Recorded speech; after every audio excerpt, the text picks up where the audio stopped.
সেটা ছিল 22শে শ্রাবণ। একটা স্কুলে গেছি রবীন্দ্রনাথকে নিয়ে কিছু বলতে। ছোটরা তাদের উৎসুক চোখ নিয়ে তাকিয়ে রয়েছে। হঠাৎ মনে হলো, কি বলবো, যা বলবো তাই যদি এদের কাছে ভুল প্রমাণিত হয় পরে। রবীন্দ্রনাথ তো কোনো স্কুল পাঠ্য অঙ্ক নন যে সবার খাতায় একই উত্তর হবে। এক একজনের রবীন্দ্রনাথ এক এক রকম। বাড়িতেও মেয়ে এক আধবার জানতে চায় তার ক্লাসের রবীন্দ্রনাথ নিয়ে। হাত ছাড়িয়ে পালাই, কারণ অনেক সময় যে নিজেই বুঝতে পারিনি রবীন্দ্রনাথকে। ধরা যাক সোনার তরী, এই একটা সব গুলিয়ে দেওয়া লেখা আমার জীবনে। হ্যাঁ, আমার জীবনে। অন্যের জীবনে তা নাও হতে পারে। প্রথমেই কবিতাকে আমি কিভাবে পাই একটা বর্ষার বিকেল বেলার শেষে। এক বারান্দায় বসে থাকার সময় কবিতাটি আমাকে দেখা দেয়। আমার বয়স তখন 8। সারা দিন বৃষ্টি হয়ে সন্ধেবেলা ধরে এসেছে। আকাশ স্লেট রঙের কালো থেকে একটু উজ্জ্বল। সূর্য নেই। আমার মা কবিতাটি পড়ছিল সঞ্চয়িতা থেকে উচ্চারণ করে করে। আমার মায়ের কিন্তু কবিতা টবিতা পড়ার ঝোঁক একেবারেই ছিল না। সারাদিন নানা কাজে ব্যস্ত থাকতে হতো তাকে। গল্পের বই পড়ত, কবিতা কখনো নয়। তবে সেদিন মা পড়ছিল কেন? পড়ছিল আমার বাবার কথা মনে করে। এপ্রিল মাসে বাবার মৃত্যু হয়েছে। বাবার ছিল ওই কবিতা বলা, গান গাওয়ার স্বভাব।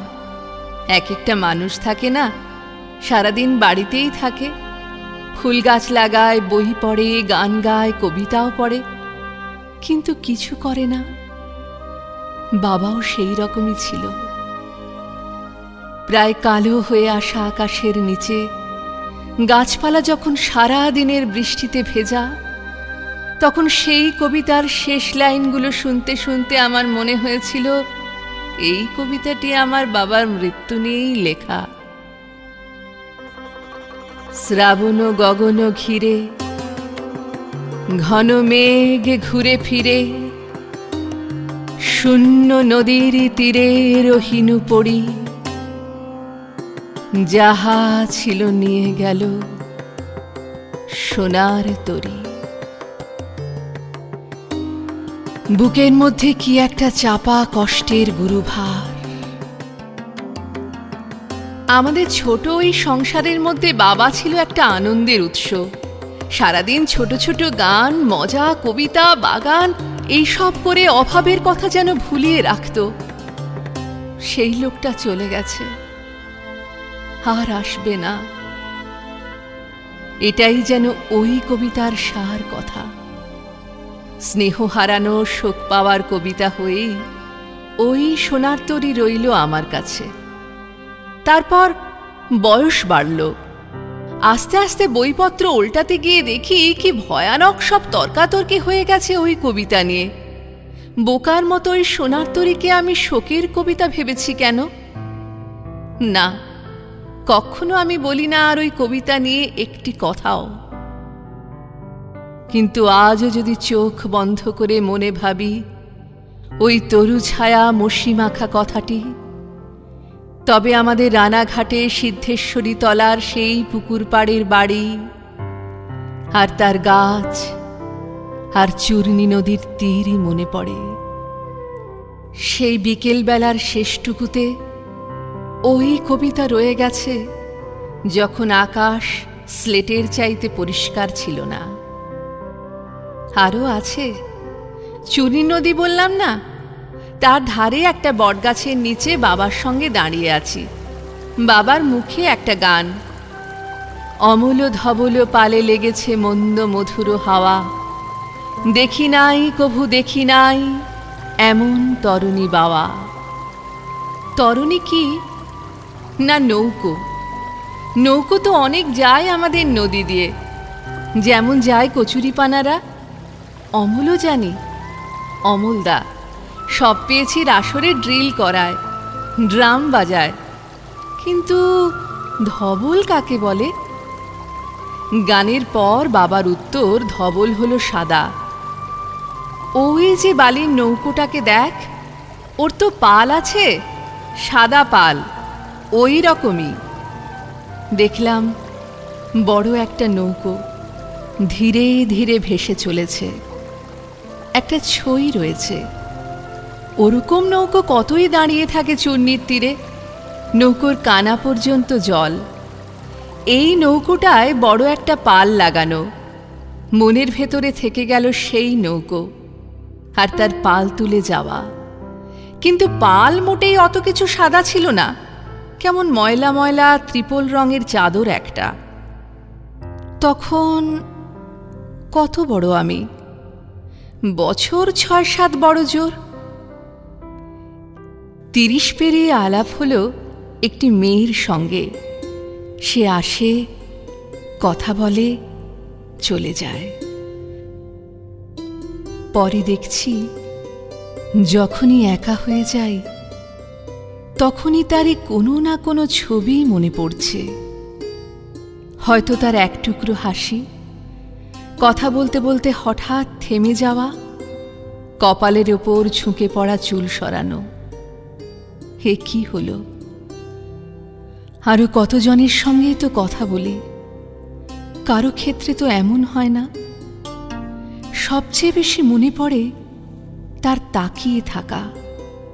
ভোরে ঘুম ভেঙে মনে পড়ে, দুপুরে ঝাঁঝা রোদে হাঁটতে হাঁটতেও মনে পড়ে। কেন পড়ে? আর কোনো চোখ কি আমি দেখিনি কখনো? বুঝলাম আমি প্রেমে পড়েছি। একদিন একটা উঁচু বাড়ির সিঁড়ি দিয়ে নেমে আসছি। সামনে নেমে চলা তার উড়ন্ত আঁচল। কোথাও কারো বাড়ি থেকে গান বাজছে, দেখি নাই কভু দেখি নাই এমন তরুণী বাবা। থমকে আছি, পা চলছে না। শৈশবের সেই পুরনো গান কি এক নতুন মানে নিয়ে আজ আমার কাছে দাঁড়াতে এলো? এই তরুণী কি তবে সেই আশ্চর্য নৌকো বেয়ে যাওয়া? যখন এরপর থেকে ওই গান শুনেছি, মনে পড়েছে তার চেয়ে থাকা। কবরখানার মধ্যে দিয়ে হাঁটতে হাঁটতে বেরিয়ে আসছি দুজনে, পিছনে রক্তিম সূর্যাস্ত। একটা জলের বোতল ব্যাগ থেকে বার করে এগিয়ে দেওয়ার সময় তাকিয়ে আছে। আমাদের সেই দেখাশোনার উপর ছেদ পড়তে কয়েক মাসের বেশি সময় লাগলো না। দেখাশোনা বন্ধ হতে হতে একসময় ব্যাপারটা সে এখন বেঁচে আছে কিনা তা শুদ্ধ জানি না এসে দাঁড়ালো। কিন্তু ওই গানের মধ্যে থেকে গেল মেয়েটি। তারপর আরো ১৯ বছর কেটে গেছে। আমার মেয়েকে যে হস্টেলে দিয়েছি তার পাশেই গঙ্গা। এক রবিবার বিকেলে হস্টেলের ধারেই বটগাছের নিচে সিমেন্ট বাঁধানো বেদিতে বসে আছি মেয়ের সঙ্গে। সে এখন ১৫ পেরিয়ে ১৬য় পড়েছে। সেও বর্ষাকাল ভালোবাসে। আজ সারা দিনের মেঘে ঢাকা ছিল আকাশ, কিন্তু এখন একটু পরিষ্কার। সূর্য অস্তে নামছেন, আলো বেরিয়ে আসছে। মেয়ে বলল, ওই দেখো। দেখি ছোট একটা নৌকো তরতর করে চলে আসছে স্রোতের সঙ্গে, তার ওপরে একটা পাল লাগানো। মেয়ে গাইতে শুরু করলো, অমল ধবল পালে লেগেছে মন্দ মধুর হাওয়া, দেখি নাই কভু দেখি নাই এমন তরুণী বাওয়া।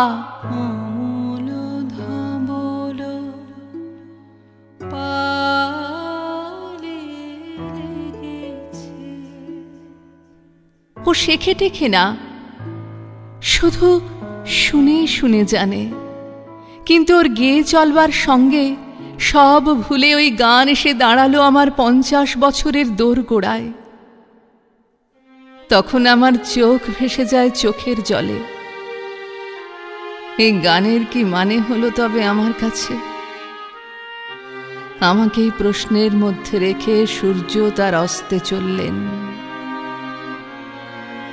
পিছনে ঝরিছে ঝরো ঝরো জল, গুরু গুরু দেয়া ডাকে, মুখে এসে পড়ে অরুণ কিরণ, ছিন্ন মেঘেরও ফাঁকে। ওগো কাণ্ডারি, কে গো তুমি, কার হাসি কান্নার ধন, ভেবে মরে মোর মন। সে ভাবনার কোনো কিনারা হলো না। এই হলো আমার নিজের রবীন্দ্রনাথ। পিছনে ঝরিছে ঝরো ঝরো জল, গুরু গুরু দেয়া ডাকে,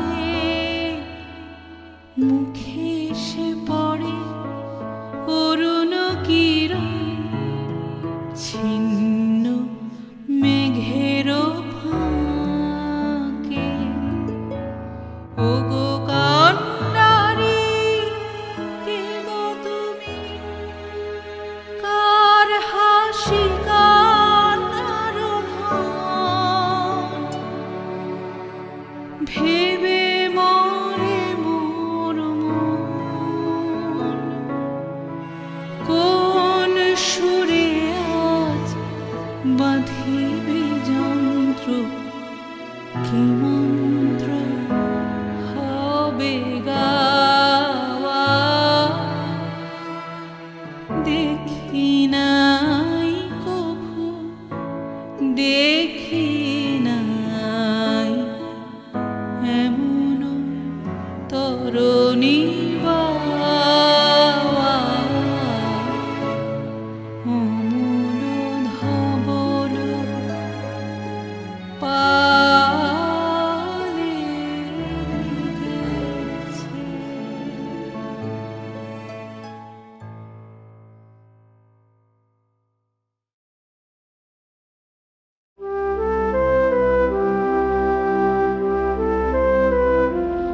আমার প্রিয় বালক বেলা, মনে আমার টুকরো কথার ভিড় জমেছে মেলা।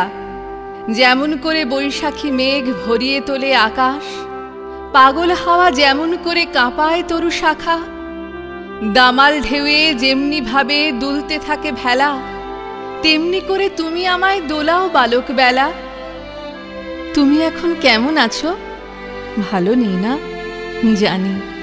আমার কথা আর বলো না, আমার এখন সময় নিয়ে বড্ড টানাটানি। তাছাড়া এই আমায় এখন রাস্তাঘাটে হঠাৎ দেখলে তুমি চিনতেও পারবে না। সবাই কেমন পাল্টে যাচ্ছে জানো?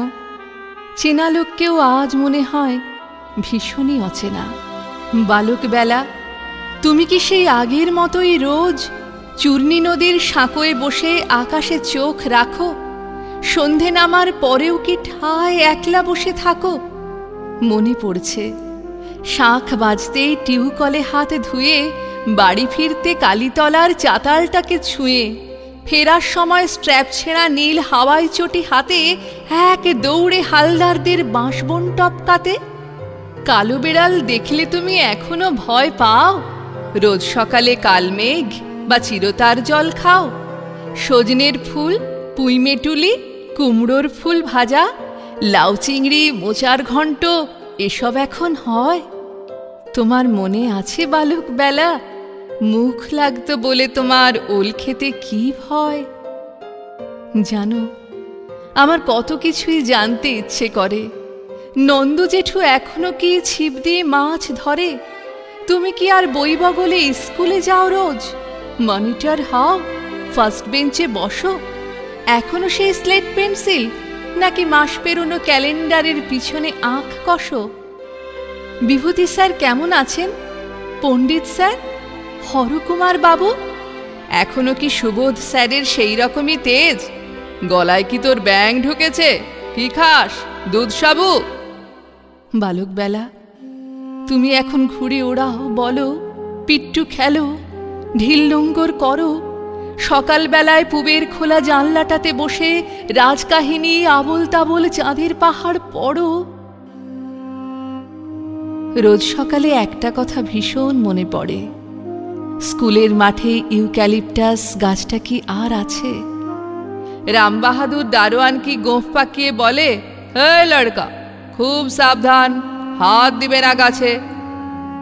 ওই যা দেখো, সেই কথাটাও লেখা হয়নি জানো।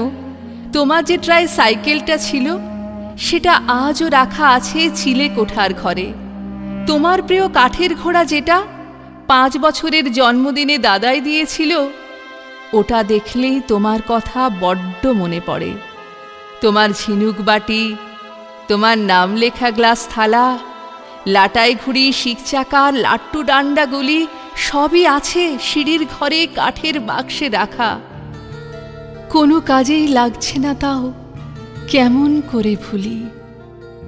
বালকবেলা, তুমি কি আর গঙ্গা ফড়িং ধরো? বাবুই পাখির বাসা পাড়তে ডাব গাছে কি চড়ো?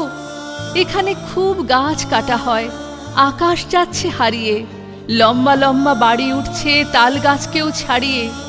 তুমি ভাবছো বড়বেলায় সবচেয়ে ভালো বুঝি? কখনো না। শুনলে তুমি খুশি হবে, বরং আমি কিন্তু হারিয়ে যাওয়া বালক বেলায় খুঁজি।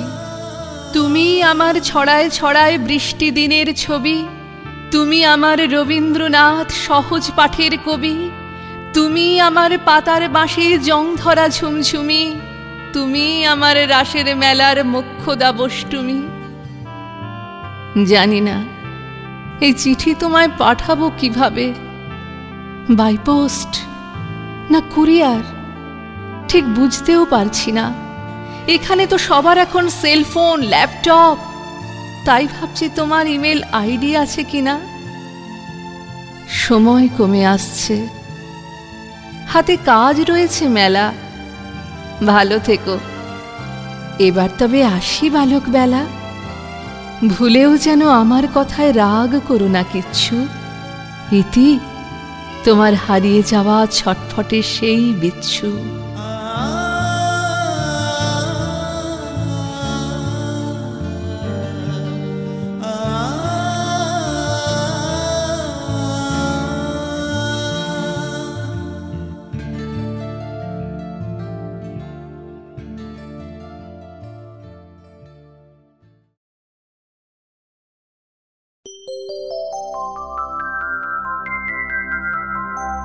নীল পাখিটা রোজ ভোরবেলা এসে ডাকত। তার নামটা ঠিক মনে নেই, রোজ ডাকত। সোনা ঠোঁটে তার রাঙা সূর্যের ছোঁয়া লাগত। নিম গাছটায় রোজ ভোর হলে যেই ডাকত, কি যে অদ্ভুত ভালো লাগত। আহা, কবিতার মতো নামটা তার মনে নেই। কাঁচা সোনা রং কুড়ি ফুটত চাপা বনে, যে ভোরে ব্যঙ্গমা এসে ডাকত। ঘুম ভাঙলেই মন পাখিটার ছবি আঁকত। নীল মখমলে রাঙা টি পাকা তার পাখাতে, মৃদু সমীরণ এসে দোলা দিত তরু শাখাতে। পাখি ডাকত, পাখি ডাকত, পাখি ডাকত। সেই ঝলমলে রাঙা আলোকে, তার ছায়া কাঁপা নীল পালকে, যেন মখমলে নীল সাগরের মায়া কাঁপত। নীল পাখিটা নয় পাড়াগাঁর, নয় শহরের, নয় মরুভূর, নয় আকাশের, নয় পাহাড়ের, নয় এদেশের, নয় বিদেশে। তার ঠিকানাও কেউ জানে না, কারো পিছু ডাক শুনে পাখিটাও পোষ মানে না। তবু ভোরবেলা এসে ডাকত, ঘুম ভাঙলেই মন পাখিটার ছবি আঁকত। নিম গাছটায় গান গেয়ে গেয়ে কি যে পেত সে, সব পেয়েছে রে দেশে সন্ধ্যায় ফিরে যেত সে। সেই পাখিটার গান শুনতে খোকা খুকুরা ভালোবাসত। নীল সাগরের ঢেউ গুনতে, রাঙা স্বপ্নের জাল বুনতে, মায়া রাত্রির নীল নিঝুম ঘুম আসত। পাখি ডাকত, পাখি ডাকত।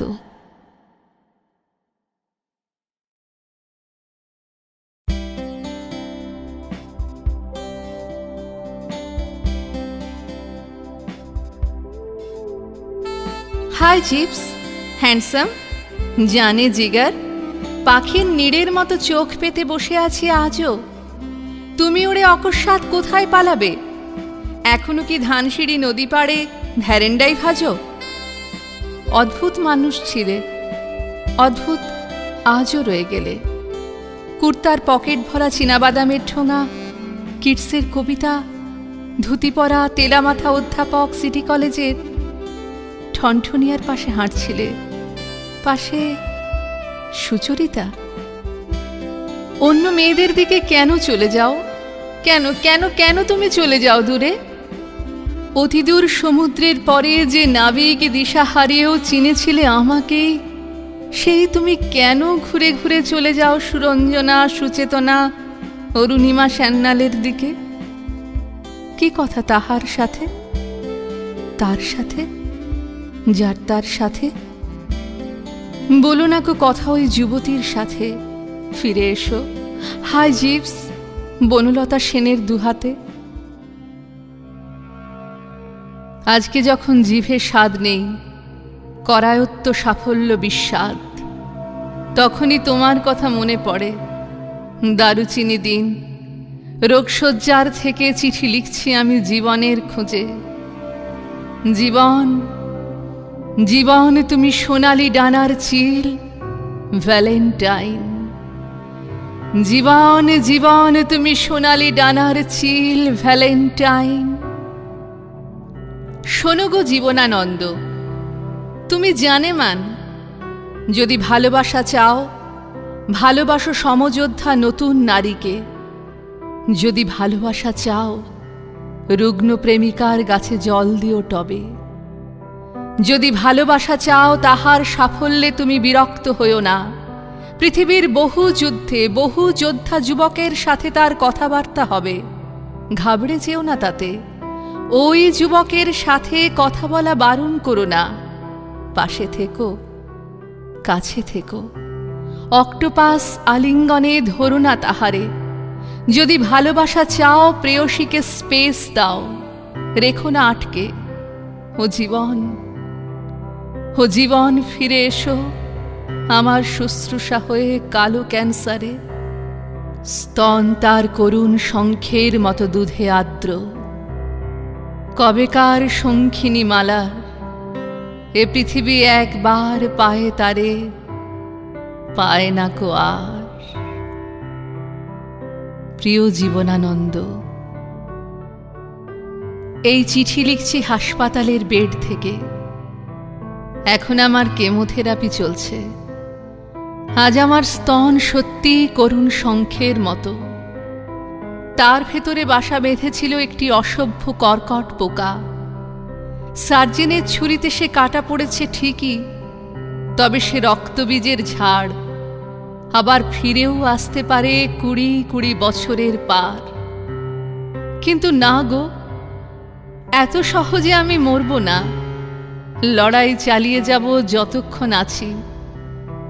আমাকে বাঁচতে হবে, আমাকে লিখতে হবে সেই শেষ মহাকাব্য, যা আমি তোমাকে নিয়ে লিখব। বনলতার চিঠি জীবনানন্দকে। কখন মরণ আসে কে বা জানে, কালিদহে কখন যে ঝড় কমলের নাল ভাঙে, ছিঁড়ে ফেলে গাংচিল শালিখের প্রাণ জানি না কো। আমি আমার জীবন থেকে লিখি, বনলতার কঠিন বেঁচে থাকা। অসুখে আজ হাসপাতালে শুয়ে ভাবছি টাকা আসবে কোথা থেকে। চিকিৎসার 2-3 লাখ টাকা, LIC না PF লোন নেব। হাত পাতব প্রকাশকের কাছে, যত খরচ বাড়বে তত আয়ু। সত্যি টাকা কিনতে পারে জীবন? ওষুধ কিনে বাঁচবে কেমন করে 1000 জন গরিব বনলতা? ভাল লাগে না করুণা বর্ষণ। লড়াই করে বাঁচতে হবে জানি। কলকাতার মাল্যবান তুমি, পরিষেবায় উন্নয়ন আনো। অঙ্কোলজি ওয়ার্ডের নার্স, কষ্ট হলে বসত যদি পাশে, ওষুধ আর ডাক্তারের পরে। রোগীর চাই ভালোবাসার ভাষা, প্রিয় জীবন, প্রথম প্রিয়তম। কলকাতার অসুখ হলে তুমি রুগ্ন মেয়ের কপালে দিও চুমু, বনলতার দু চোখ ভরে দিও সেরে ওঠার স্নিগ্ধ আশ্বাস।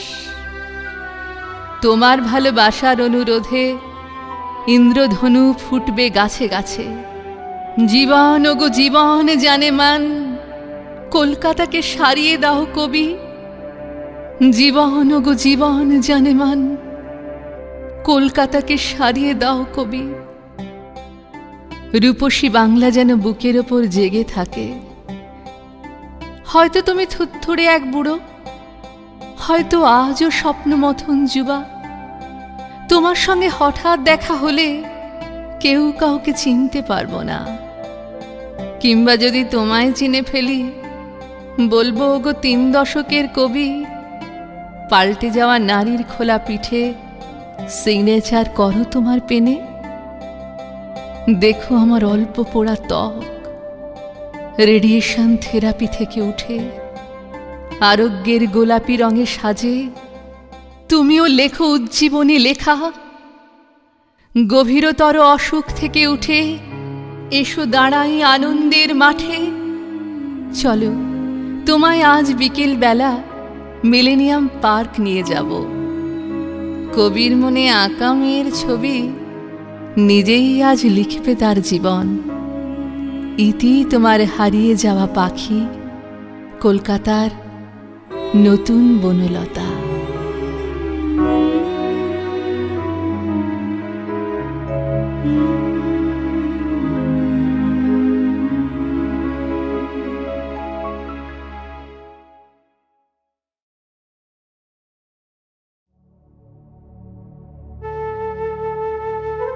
ভট চাষ কেনে বাবু, কাকে দিবা ভট?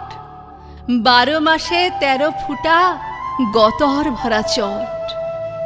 বাঁকুড়া পুরুল্লা কিংবা গৌড়বঙ্গ রাঢ়, মঙ্গল কাব্যের দশা আজও ফুল্লরার। বৈশাখে কি করে বাবু ভট দিব বল? তেসটায় ছাতি ফাটে নাহি টিপে কল। কাদা মাটি পথ ভাঙে কয়েক মাইল, কলসি মাথায় হাঁটে সোনামতি বিল। বৈশাখী ঝড়ের মধ্যে বহু বিটি গুলা, জলের আশায় হাঁটে পেটে জলে চুলা। বৈশাখী ঝড়ের মধ্যে বহু বিটি গুলা, জলের আশায় হাঁটে পেটে জলে চুলা।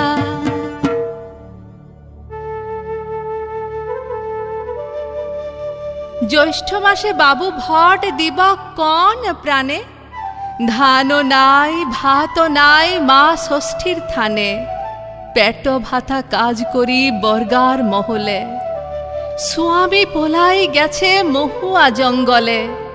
ছাগল চড়াতে যাই কিন্তু মাঠে ঘাস লাই, সবুজের খোঁজে কুথা বেটাকে পাঠাই। আষাঢ়ে কেমনে বাবু, আষাঢ়ে কেমনে বাবু ভট দিব তুকে? আষাঢ়ে কেমনে বাবু ভট দিব তুকে? ছাদ ফুড়ে জল পড়ে বাচ্চাটার মুখে। 5 ক্রোশ হেঁটে মিয়া স্কুল ঠেঙ্গায়, গেলে তবু আধ পেটা ডাল ভাত খায়। মিড ডে মিলের পাতে একখানি ডিম, পড়ুয়ার বুকে বাজে দ্রিদিম দ্রিদিম। মিড ডে মিলের পাতে একখানি ডিম, পড়ুয়ার বুকে বাজে দ্রিদিম দ্রিদিম। সাউনে কি করে বাবু ভট দিব আর? কলেরা আন্ত্রিক সে বস তুজার। ভিজে ভিজে ছিলাটার নিমোনিয়া ধরে। স্বাস্থ্যকেন্দ্র গাঁয়ে কিন্তু ওষুধ শহরে। ভিজা কাঠে জ্বলছে না চুলার আগুন, রানী বাদে ফুল্লরার পান্তা আনতে নুন। ভাদর এসেছে ঘরে, ভাদু গান ভাসে, পুরুল্লার ফুল্লরাও গাইছে অভ্যাসে। ভাদর এসেছে ঘরে ভাদু গান ভাসে, পুরুল্লার ফুল্লরাও গাইছে অভ্যাসে। বিটি বলে মা আমার কবে দিবি বিহা, কত হলুক ডাকে পথে চোখে লুবলিয়া। তবু বিটি খালি পেটে গাহে টুসু গান, পন দিব টেকা কুথা ঘরে নাই ধান। তবু বিটি খালি পেটে গাহে টুসু গান, পন দিব টেকা কুথা ঘরে নাই ধান। আশ্বিন মাসেতে ভট দিব কার ঘর, বীরভূমে ফুল্লরার ঘরে দামোদর। স্বয়ম্ভর গোষ্ঠী রেঁধে সেলাই ফোঁড়াই, গাঁয়ের মিয়াকে টেকা দিছিস তোরাই। সেই টেকা কেড়ে লিয়ে বর মদ খায়, পঞ্চায়েতে বল বাবু কি হবে কুপায়। কার্তিকে ভুটের কথা বলো দিদি কম, মা দুর্গার পট আঁকি ফুল্লরা বেগম। সারাদিন রোজা রেখা ফল খাবো সাঝে, যদিও মিয়ারা নাই ঈদের নামাজে। দল বেঁধে রুখে উঠি যত বিবিগণ, নামাজ পড়ব মাঠে আমরা কজন। অঘ্রাণে সুঘ্রাণ ভাসে, কাকে দি ভট। ময়নাগুড়ির হাটে ফুল্লরার জট, পাটি করি তাই বাবু জট শিখে গেছি। আমার মায়ের থেকে আমি আগিয়েছি, আগের চাইতে তবু আছি বটে সুখে। আমাকে দেখিস তুই, ভট দিব তুকে। পৌষ মাসে সর্বনাশ, তবু ভট যাস। খেজুরের গুড়ে যদি না উঠে সুবাস, স্বামী গাছের থাকে রস পেড়ে আনে, সেই রস জাল দি সারা দিন মানে। যখন তালাক দিবে ভেঙে দিবে মাজা, দিদিরা বাবুরা ঠিক দিবি ওকে সাজা। যখন তালাক দিবে ভেঙে দিবে মাজা, দিদিরা বাবুরা ঠিক দিবি ওকে সাজা। মাঘের ঠান্ডায় বাবু, মাঘের ঠান্ডায় বাবু ডাকিস না ভুটে। মাঘের ঠান্ডায় বাবু ডাকিস না ভুটে, ছেঁড়া আলো আনে শীত মানায় না মুটে। বিজলি আসবে কবে, রাস্তা পাকা হবে কবে, সব ছিলামিয়া অয়া কখ কবে। যদি বলি বহুটাকে মারিস না আর, আমাকে ডাইনি বলে পুড়াবে আবার। যদি বলি বহুটাকে মারিস না, আমাকে ডাইনি বলে পুড়াবে আবার। ফাগুনে ডাকছো দিদি ভুটের মিছিলে, চিকেন পক্সের দিনে তুমি পাশে ছিলে। কাকে কাকে দিয়েছিলে বসন্তের টিকা, কুথা ছিল পঞ্চায়েত কুথা প্রতিকার। যেদিন মিয়ার বাপ দালালের হাতে বেচে দিল মিয়াটাকে খারাপ পাড়াতে। চৈত্র মাসে কেনে তোরা ভট চাস বাবু, মশার কামড়ে আর গরমেতে কাবু। রাতের স্কুলে শিখি বর্ণ পরিচয়, মিটিং মিছিলে শিখি কি করিয়া কি হয়। এত কষ্ট, এত কষ্ট তবু বাবু ভট দিব তুকে। তুই বড় সৎ লোক, টেনে নিস বুকে। তবু আমি ভট দিব, তবু আমি ভট দিব, তবু আমি ভট দিব। ভট কথা বলে, উন্নতির ছিটা যেন পড়ে মোর গলে। যে লোক উন্নতি দিবে, যেই লোক সৎ, যে দেখেছে এতদিন যে জন মহৎ, তারই বুতামে দিব টিপ ছাপ আমি। এবারের মতো তাই ভট দিতে নামি। তবু আমি ভট দিব, ভট কথা বলে, উন্নতির ছিটা যেন পড়ে মোর গলে। যে লোক উন্নতি দিবে সেই লোক সৎ, যে দেখেছে এতদিন যে জন্ম, তারি বুতামে দিব টিপ ছাপ আমি, এবারের মতো তাই ভোট দিতে নামি, এবারের মতো তাই ভোট দিতে নামি।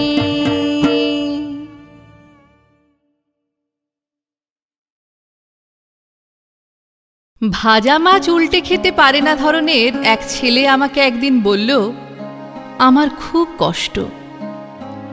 আমি তার ঘন চুলে নিবিড় আঙুল রেখে বললাম, মাঠ জুড়ে সাদা জ্যোৎস্না নেমেছে, চলো ভিজি, চলো মেঘলা ভরে অরণ্য পেরোই, শীতলক্ষায় উল্টো সাঁতার কাটি। ছেলে বলল, বড্ড খিদে পায় আজকাল। আমি তাকে সর্ষে বাটা ইলিশ, চিতল মাছের কোপ্তা, চিংড়ির মালাইকারি আর আস্ত একটি মুরগির রোস্ট খেতে দিলাম। খাবার পর একটা তবক দেওয়া পান খাওয়া হলো। রাতে জ্যোৎস্নায় ভেজাও হলো, ভোরের অরণ্যও পেরোনো হলো, ছেলের মনও হলো ভালো।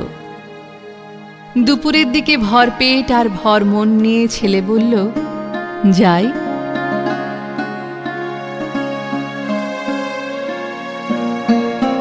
সেদিন হঠাৎ দেখি পাশের বাড়ির কিশোরীকে সে তার খিদে ও কষ্টের কথা বলছে। কিশোরী তাকে বসতে দিচ্ছে, খেতে দিচ্ছে।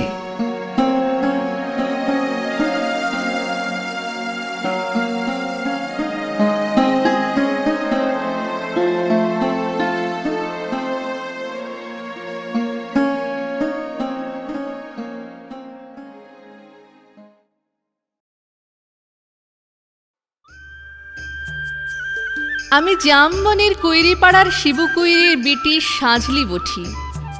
কাগজওয়ালারা বললে, অতটুকুন বললে হবে কেনে, তুমি এবারকার মাধ্যমিকে প্রথম হয়েছ, তাই তোমাকে বলতে হবে আরো কিছু। টিভিওয়ালারা বললে, তুমি খ্যাত মজুরের মিয়া, তুমি কি করে কামিন খাটে মাধ্যমিকে প্রথম হলে সেটা তোমাকে বলতে হবে খুলে। পঞ্চায়েতের অনি বৌদি, প্রধান, উপপ্রধান, এমএলএ, এমপি সবাই একেবারে হামলে পড়লো আমাদের মাটির কুড়া ঘরে। জামবনি স্কুলের হেডমাস্টার কোন বিহানবেলায় টিনের আগড় খুলে হাঁকে ডাকে ঘুম ভাঙাইয়ে খবরটা যখন প্রথম শোনালে, তখন মাকে জড়ায় শুয়েছিল মামি কুড়া ঘরের ঘুটঘুটটা অন্ধকারে। হেডমাস্টারকে দেখে মায়ের পাড়া আমিও চোখ কচালে হাঁ হয়ে ভালেছিলাম, এ কি সপুন দেখছি নাকি। স্যার বললে, এটা সপুন লয়, সপুন লয়, সত্যি বটে। কথাটা শুনে কাঁদে ভাসাইছিলাম আমরা দু মা বিটি। আজ বাপ বাঁচে থাকলে আমি মানুষটাকে দেখাতে পারতাম, আমি দেখাতে পারতাম বহুত কিছু। আমার বুকের ভিতরে যে তেজালো সন্ধ্যা বাতিটা জ্বালে দিয়েছিল মানুষটা, সেই বাতিটা আজকে আমাদের কুড়া ঘরটাকে কিভাবে আলো করছে সেটা দেখাতে পারতাম। আপনারা বলছেন বটে, কথাটা শুনতে কিন্তু খুব ভালো। তোমাদের মতন মিয়ারা যদি উঠে আসে তাহলে ভারতবর্ষ উঠে আসে, কিন্তু উঠে আসার রাস্তাটা যে এখনো তৈয়ার হয় নাই। খাড়া পাহাড়ে উঠা যে কি জিনিস, বহুত দম লাগে, বহুত তেজ লাগে। আমি জামবনির কুইরিপাড়ার শিবু কুইরির বিটি সাঁঝলি। যখন তাকে হুঁশ হয়েছে তখন তাকে শুনে আসছি, বিটি না মাটি। ঠাকুমা বলত, পরের ঘরে হিসার ঠেলবে, তার আবার লেখা পড়া। গাঁয়ের বাবুরা বলত, তুই কুইরিপাড়ার বিটি ছিলা, তোর কামিন খাটা ছাড়া গতি কি। বাপ বলত, দেখ সাঁঝলি, মন খারাপ করলি তো হারে গেলি। শুন, যে যা বলছে বলুক, এইসব কথা এক কানে সিমালে আরেক কানে বার করে দিবি। তখন আমাদের বাবুপাড়ার কুচিল দে ঘরে আর ঘরে কামিন খাটতক মা। ক্ষয় রোগে তাড়সে মায়ের গতটা ভাঙে নাই আতটা। মাঝে মধ্যে জ্বর টর আসত, জ্বর আইলে মা চুপচাপ এগনাতে তালায় পাতে শুয়ে থাকত। মনে আছে, সে ছিল এক জাড়কালের সকাল, রদ উঠেছিল ঝলমলানি। ঝিঙা ফুলা হ্রদ। আমি সে হ্রদে পিঠ দিয়ে গা দুলায় পড়ছিলাম ইতিহাস, ক্লাস 7-এ সামন্ত রাজাদের ইতিহাস। দেঘরে আগেনি লক পাঠাইছিল বার কত, মায়ের জ্বর সে তারা শুনতে লাই চায়। আমাদের দিদি বুড়ি তখেনও বাঁচে, কুল তলায় বসে ছেঁড়া কম্বল মুড়ি দিয়ে বিড়ি ফুঁকছিল বুড়ি। শেষতক বুড়ি সেদিন পড়া থাকে উঠাই মায়ের কাজটুকুন করতে পাঠাইছিল বাবু ঘরে। পুরনো ফটক ঘেরা উঠান, অত বড় দরদালান, অত বড় বারান্দা, সব ঝাঁটপাট দিয়ে সাফসুত্র করে আসছিলাম চলে। দেঘরা গিনি নাই ছাড়লেক, এক গাদা এঁটো কাটা জুঠা বাসন আমার সামনে আনে ধরে দিলেক। বললাম তোমাদের জুঠা বাসন আমি ধরতে লাই পারবো। বাবুগিন্নি সে কি রাগ! কি বলি? আরেকবার বল দেখনি, যতটুকুন মু লয় তত বড় কথা। জানিস তোর মা, তোর মায়ের মা, তার মায়ের মা সবাই আমাদের জুঠা বাসন ধুয়ে এতকাল গুজারে গেল, আর তুই বলি জুঠা বাসন ধুতে লারবি? বললাম হ্যাঁ, তোমাদের জুঠা বাসন আমি ধুতে লারবো, তোমরা লক দেখে লাওগা, আমি চললাম। কথাটা বললে গটগট করে বাবুগিনীর মুখের সামনে আমি বেড়াই চলে এসেছিলাম। তা বাদে সেলে কি কাণ্ড, কি ঝামালা! বেলা ডুবলে মাহাতোদের ধান কাটে বাপ ঘরকে আলে, 2 পাতা লেখাপড়া করা নাতনির ছোট মুখে বড় থুতির কথা 7 কাহন করে বলেছিল দিদি বুড়ি। মা কোনো রাগ আড়ে নাই। আঘন মাসে সন্ধ্যাবেলায় ইগনাতে আগুন জ্বালে গা হাত পা সেঁকছিল মা। এক মাথা ঝাঁকড়া চুল ঝাঁকানো বাপের প্যাটানো পাথরের মুখটা ঝলকে উঠেছিল আগুনের আঁচে। বাপের এমন চেহারা আমি কোনোদিনও দেখি নাই। বাপ সেদিন মা দিদি বুড়ির সম্মুখে আমাকে কাজকে ডাকে মাথায় হাত বুলাই গমগমা গলায় বলেছিল, যা করেছিস ব্যাস করেছিস। শুন, তোর মা, তোর মায়ের মা, তার মায়ের মা সবাই করেছে কামিনগিরি। বাবু ঘরে গতর খাটাই খাইছে, তাতে হয়েছেটা কি? এই কথাটা মনে রাখবি, তুই কিন্তু কামিন হওয়ার লাগে জন্মাস নাই। যত বড় লাট সাহেবই হোক না কেনে, কারু কাছে মাথা নুয়ায় নিজের তেজ বিকাবি নাই। এই তেজটুকুনের লাগে লেখাপড়া শিখাচ্ছি তোকে, না হলে আমাদের হাভাতা মানুষের ঘরে আর আছেটা কি? আমি জামবনির কুইরি পাড়ার শিবু কুইরির বিটি সাঁঝলি। কবেকার সেই ক্লাস 7-এর কথা ভাবতে যায়। কাগজওয়ালা টিভিওয়ালাদের সামনে এখন কি যে বলি। তালপাতার রদ দিয়ে ঘেরা গবুর লাতার ইগনাতে লুকে এখন লুকাকার। তার মাঝে বাঁশি বাজায় জিপ গাড়িতে চাপে আগু পেছু পুলিশ নিয়ে মন্ত্রী আলেক ছুটে। কোথায় সাজলি কুইরি, কোথায়? বলতে বলতে বন্দুকধারী পুলিশ নিয়ে সজা আমাদের মাটির কুড়া ঘরে। হেড স্যার বললে, প্রণাম কর সাজলি, প্রণাম কর। মন্ত্রী তখন পিঠ চাপড়ালে। পিঠ চাপড়াই বললে, তুমি কামিন খাটে মাধ্যমিকে প্রথম, তাই তোমাকে দেখতে আলম। সত্যি বড় গরিব অবস্থা। তোমাদের মতন মিয়ারা যাতে উঠে আসে তার লাগে আমাদের পার্টি, তার লাগে আমাদের সরকার। লাও 10,000 টাকা চেকটা এখন লাও। শুনো, আমরা তোমাকে আরো টাকা দিব, ফুল দিব, সংবর্ধনা দিব। এই টিভির লক, কাগজের লক কারা আছেন এদিকে আসুন। তক্ষুনি ছোট বড় কত রকমের সব ঝলকে উঠল ক্যামেরা, ঝলকে উঠল মন্ত্রীর মুখ। না না, মন্ত্রী লয়, তার বদলে দেখলাম ঝলকে উঠল আমার বাপের মুখ। গনগনা আগুনের পাড়া আগুন মানুষের মুখ। আমি তখনই বলে উঠলাম, না না, এই টাকা আমার নাই লাগবে। আর আমাকে যে ফুল দিবেন, সংবর্ধনা দিবেন আর দাদা টাকা তুলে দিবেন, তাও আমার নাই লাগবে। মন্ত্রী তখন ঢক গিললেক। গায়ে সে দেঘরা গিনের বড় বেটা যে এখন পার্টির বড় লেতা, মিট ঠেলেছে আসে বলে, কেনে কি হয়েছে রে সাঁঝলি?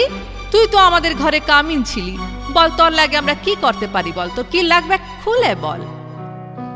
বললাম, আমার পাড়া 100 আরো অনেক সাঁঝলি আছে, আরো শিবু কুইরির বিটি আছে গাঁ গ্রামে। তারা যতদিন অন্ধকারে পড়ে থাকবে, তারা যতদিন লেখা পড়ার লাগে কাঁদে বুলবে, ততদিন কোনো বাবুর দয়া আমার নাই লাগবে। কোনো বাবুর দয়া আমার নাই লাগবে।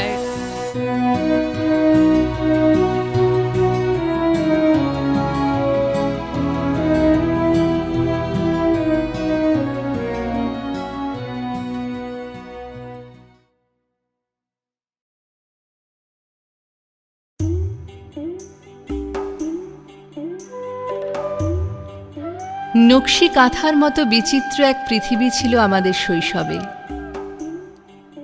এখনো পায়ের তলায় পৃথিবীর মাটি, চারিদিকে গাছপালা, মাথার উপর আকাশ।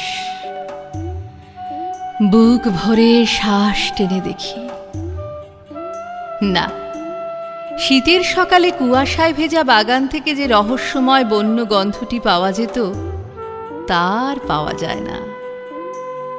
আমাদের সাঁওতাল মালি বিকেলের দিকে পাতা পুড়িয়ে আগুন জ্বালত। সেই গন্ধ কতবার আমাকে ভিন্ন এক জন্মের স্মৃতির দিকে টেনে নিয়ে গেছে। আর মনে আছে মায়ের গায়ের ঘ্রাণ। সে গন্ধে ঘুমের ভেতরেও টের পেতাম। মা অনেক রাতে বিছানায় এলো, মার দিকে পাশ ফিরে শুতাম ঠিক। তখন নতুন ক্লাসে উঠে নতুন বই পেতাম ফি বছর। কি সুঘ্রাণ ছিল সেই নতুন বইয়ের পাতায়। মনে পড়ে বর্ষায় কদম ফুল কুড়িয়ে এনে বল খেলা, হাতে পায়ে কদমের রেণু লেগে থাকত বুঝি। কি ছিল, কি থাকে মানুষের শৈশবে। বিকেলের আলো মরে এলো যে, অমনি পৃথিবীটা চলে যেত ভূতেদের হাতে। এক ঘর থেকে অন্য ঘরে যাওয়া ছিল ভারী শক্ত। বিশাল বাড়িতে কয়েকটি প্রাণী, আমরা গায়ে গায়ে ঘেঁষে থাকতাম। ভোরের আলোটি ফুটতে না ফুটতে ঘুম ভেঙে লাফ দিয়ে বিছানা থেকে নেমে ছুটতাম বাইরে। বাইরেটাই ছিল বিস্ময়ের। সূর্য উঠছে, আকাশটা নীল, গাছপালা সবুজ, সব ঠিক আগের দিনের মতোই। তবু অবাক হয়ে দেখতাম, মনে হতো গতকাল ঠিক এরকম দেখিনি তো। সেই আনন্দিত ছেলেবেলায় একটা দুঃখের ঘটনা ঘটে গেল। আমার ছোট কাকা মৃত্যুশয্যায়। মাত্র 1.5 বছর আগে কাকিমা এসেছেন ঘরে। একটি ফুটফুটে মেয়েও হয়েছে। সে তখন হাত পা নেড়ে উপুড় হয়, কত আহ্লাদের শব্দ করে। তবু বউ মেয়ে রেখে ছোট কাকার মরণ ঘনিয়ে এলো। বিকেলে শ্বাস উঠে গেছে। দাদু তখন বাইরের বারান্দায় বসে আছেন। ভিতর বাড়িতে কান্নার শব্দ উঠেছে। বাবার জ্যাঠামশাইরা এসে দাদুকে ডাকলেন, আসুন, প্রিয়নাথকে একবার দেখবেন না। দাদু খড়মের শব্দ তুলে ভিতর বাড়িতে এলেন। তার মুখখানা একটু ভার দেখাচ্ছিল, আর কিছু নয়। ছোট কাকা তখন বড় বড় চোখে চারদিকে তাকাচ্ছেন, কাকে যেন খুঁজছেন, কি যেন খুঁজে পাচ্ছেন না। বারবার বলছেন, তোমরা সব চুপ করে আছো কেন? কিছু বলো, আমাকে কিছু বলো। জ্যাঠামশাই নিচু হয়ে বললেন, কি শুনতে চাও প্রিয়নাথ? ছোট কাকা ক্লান্ত বিরক্ত হয়ে বললেন, আমি কি জানি, একটা ভালো কথা, একটা সুন্দর কথা কিছু আমাকে বলো। আমার কষ্ট ভুলিয়ে দাও। আমি কেন এই বয়সে সবাইকে ছেড়ে যাচ্ছি? আমার মেয়ে রইল, বউ রইল, আমার এই কষ্টের সময় কেউ কি কোনো সুখের কথা বলতে পারো না? বড় কঠিন সেই পরীক্ষা। কেউ কিছু বলতে পারে না। সবাই কেবল মরণোন্মুখ মানুষটার মুখের দিকে চেয়ে থাকে, কথা খুঁজে পায় না। কিন্তু প্রত্যেকেরই ঠোঁট কাঁপে। একজন অতি কষ্টে বলল, তুমি ভালো হয়ে যাবে প্রিয়নাথ, শুনে ছোট কাকা ধমকে বললেন, যাও যাও। আরেকজন বলল, তোমার মেয়ে বউকে আমরা দেখব, ভয় নেই। শুনে ছোট কাকা মুখ বিকৃত করে বললেন, আহ, তা তো জানি, অন্য কিছু বলো। কেউ কথা খুঁজে পাচ্ছিল না। সেই সময় দাদু ঘরে এলেন। স্বাভাবিক ধীর পায়ে এসে বসলেন ছোট কাকার বিছানার পাশে। ছোট কাকা মুখ ফিরিয়ে তাকে দেখে বললেন, বাবা, সারা জীবন আপনি কোনো ভালো কথা বলেননি, কেবল শাসন করেছেন, এবার বলুন। সবাই নিস্তব্ধ। সেই নিস্তব্ধতায় একটা পাহাড় প্রমাণ ঢেউ অদৃশ্য থেকে এগিয়ে আসছে। ছোট কাকাকে জীবনের তীরভূমি থেকে অথই অন্ধকারের এক সমুদ্রের দিকে নিয়ে যাবে বলে ঢেউটা আসছে, আসছে। আর সময় নেই। দাদু একটু ঝুঁকে শান্তস্বরে বললেন, প্রিয়নাথ, আবার দেখা হবে। কি ছিল সেই কথায়? কিছুই না।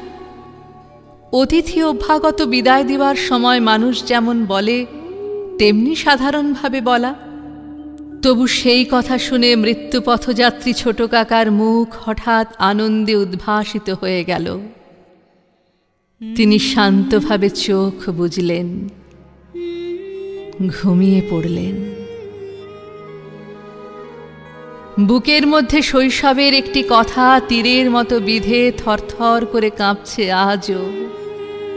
সেই অমোঘ ঢেউটিকে যখনই প্রত্যক্ষ করি, মনে মনে তখনই ওই কথাটি বুকের মধ্যে কেঁপে ওঠে।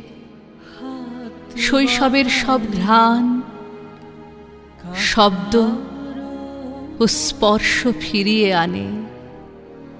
মায়ের গায়ের ঘ্রাণ পেয়ে যেমন ছেলেবেলায় পাশ ফিরতাম, তেমনি আবার পৃথিবীর দিকে পাশ ফিরে শুই। মনে হয় দেখা হবে,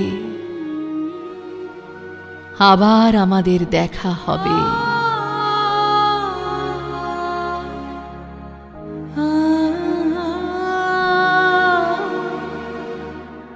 Mm-hmm.